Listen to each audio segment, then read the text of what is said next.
শোণিতপুৰ জিলাৰ কাষেৰে বৈ যোৱা পাঁচনৈ নদীত অবৈধ খননৰ বাতৰি সংগ্ৰহ কৰিবলৈ যোৱাৰ সময়ত দুৰ্বৃত্তই তিনিজনকৈ সাংবাদিকক আজি আক্ৰমণ কৰাৰ ঘটনাই তীব্ৰ প্ৰতিক্ৰিয়া সৃষ্টি কৰিছে ঢেকিয়াজুলি অঞ্চলত। মোৰ সৈতে যিসকল সাংবাদিক তিনিগৰাকী সাংবাদিক মোৰ সৈতে আছে, তেওঁলোক কৰ্মে ND24ৰ সাংবাদিক বিমল নাথ, নিউজ 18ৰ সাংবাদিক হৰেণ ভূমিজ আৰু অসমীয়া খবৰ কাকতৰ সাংবাদিক বিপুল ভয়াল আছে মোৰ সৈতে। আৰু মই তেওঁলোকৰ পৰা কথাখিনি জানিবলৈ চেষ্টা কৰিম যে অবৈধ বাণী খনন কাৰ্যৰ যি বাতৰি সংগ্ৰহ কৰিবলৈ যোৱাৰ সময়ত তেওঁ আজি নিগ্ৰহৰ ঘটনা সংঘটিত হৈছে। মই বৰ্তমান উপস্থিত আছোঁ ঢেকিয়াজুলিৰ ৰাক্ষসমাৰী থানাত, আৰু তেওঁলোকে ইতিমধ্যে এই ৰাক্ষসমাৰী থানাত তেওঁলোকে এজাহাৰ দাখিল কৰিছে। ঘটনাৰ সন্দৰ্ভত মই প্ৰথমে এই অভিযুক্ত যি আছে তেওঁলোকক আটক কৰা বুলি গম পাইছোঁ। আৰু মোৰ সৈতে তিনিজন সাংবাদিক আছে। প্ৰথমে মই ND24ৰ সাংবাদিক বিমলজ্যোতি নাথৰ কাষলৈ যাম আৰু মই তেখেতৰ পৰা সমগ্ৰ ঘটনাখিনি প্ৰথমে জানিব চেষ্টা কৰিম যে তেওঁলোকে প্ৰকৃততে কিয় ক'ত গৈছিল। আৰু মই এইখিনিতে এটা কথা উল্লেখ কৰিম যে দৰ্শক ৰাইজক যি অবৈধ খনন কাৰ্য চলি আছিল তাত ইতিমধ্যে সেই অবৈধ খননৰ গাঁতত পৰি দুজনকৈ ব্যক্তিৰ কৰুণ মৃত্যু ঘটিছে। আৰু মোৰ সৈতে বিমল নাথ আছে। আপোনালোকে আজি বাতৰি সংগ্ৰহ কৰিবলৈ যোৱাৰ সময়ত দুৰ্বৃত্তই আক্ৰমণ কৰিছে, আপুনি ইতিমধ্যে গুৰুতৰভাৱে আঘাতপ্ৰাপ্ত হৈছে, কি ক'ব? হয়, আচলতে আজি আমি পাঁচনৈ যি অবৈধ খনন চলি আছিলে তাতে স্থানীয় লোকসকলে আমাক নিউজ কৰিবলৈ মাতিছিলে।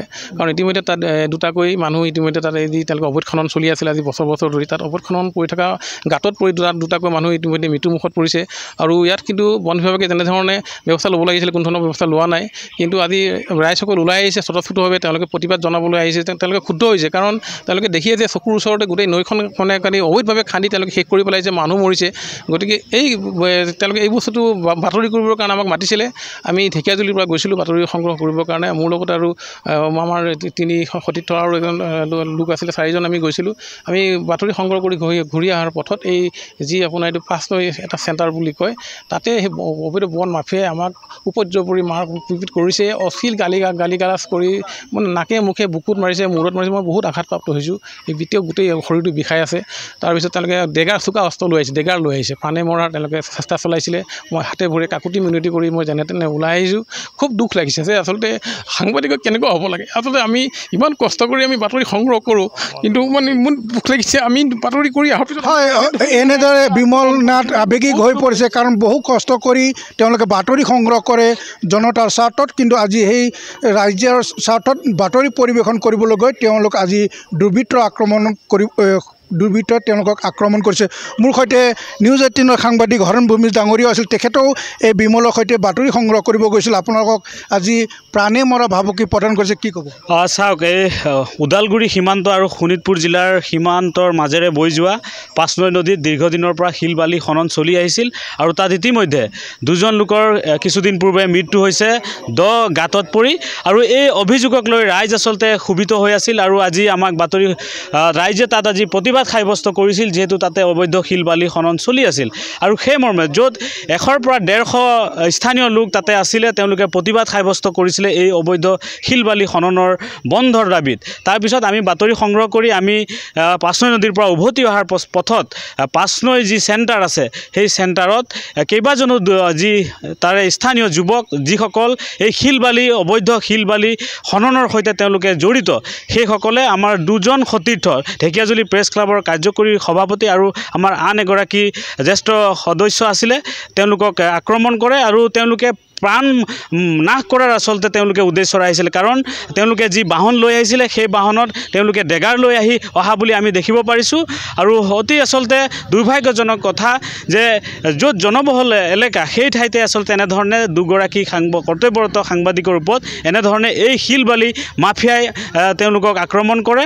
আৰু আমি ঢেকিয়াজুলি প্ৰেছ ক্লাবে ইয়াক গভীৰ নিন্দা কৰিছোঁ। আৰু যি শিল বালি খনন ওদালগুৰি আৰু শোণিতপুৰ সীমান্তত চলি আছে পাঁচনৈত, ইয়াক সম্পূৰ্ণৰূপে বন্ধ বন্ধ কৰিব লাগে কাৰণ বন বিভাগে কেইদিন পূৰ্বে তাতে তেওঁলোকে ৰঙা ঝাণ্ডা মাৰিছিল এই শিলবালি খনন বন্ধ কৰিবলৈ কিন্তু এইসকল শিলবালি যি মাফিয়া তেওঁলোকে বন্ধ নকৰি দিনে নিশাই ৰমৰমীয়া শিলবালি যি বেহা চলাই আহিছিল আৰু ইয়াৰ বাতৰি সংগ্ৰহ কৰিব যাওঁতে আজি আমি আক্ৰমণৰ বলি হ'ব লগা হৈছে আমি আজি অনুভৱ কৰিছোঁ যে ৰাজ্যত সাংবাদিক যি সময়ত চৰকাৰখনে কৈ আহিছে যে সাংবাদিকৰ নিৰাপত্তা কিন্তু আজি ঢেকিয়াজুলিত এই ঘটনা আমি নিজে চকুৰে দেখিছোঁ যে সাংবাদিকৰ নিৰাপত্তা ক'ত দিন দুপৰতে সাংবাদিকৰ ওপৰত এনেধৰণে ঘটনা সংঘটিত হৈছে গতিকে আমি শীঘ্ৰেই আৰক্ষী প্ৰশাসনক কঠোৰভাৱে ব্যৱস্থা গ্ৰহণ কৰিবলৈ দাবী জনাইছোঁ মোৰ সৈতে ঢেকিয়াজুলি প্ৰেছ ক্লাবৰ সভাপতিগৰাকী আছে ভগৱান বৈশ্য মই তেখেতৰ পৰা জানিব বিচাৰিম কি ক'ব হয় শিলবালি মাফিয়াই আমাৰ ঢেকিয়াজুলি প্ৰেছ ক্লাবৰ কাৰ্যবাহী সম্পাদক তথা সভাপতি তথা ND24 সাংবাদিক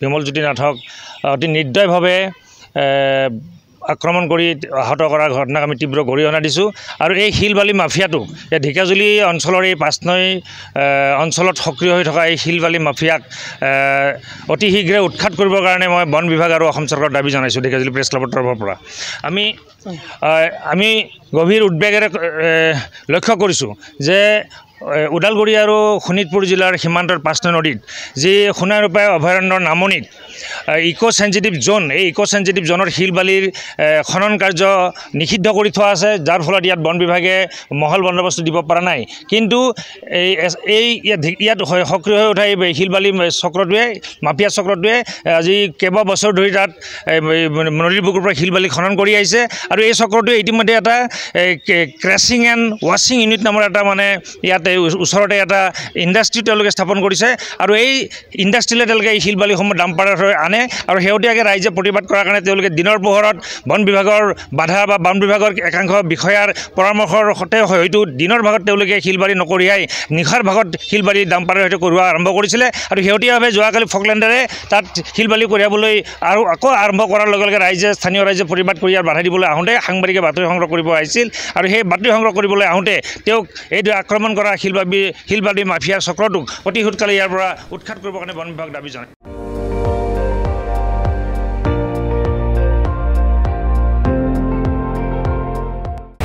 আপুনি চাই আছে ND24 সৰ্বশ্ৰেষ্ঠ নহয় সৰ্বোত্তমৰ দৌৰ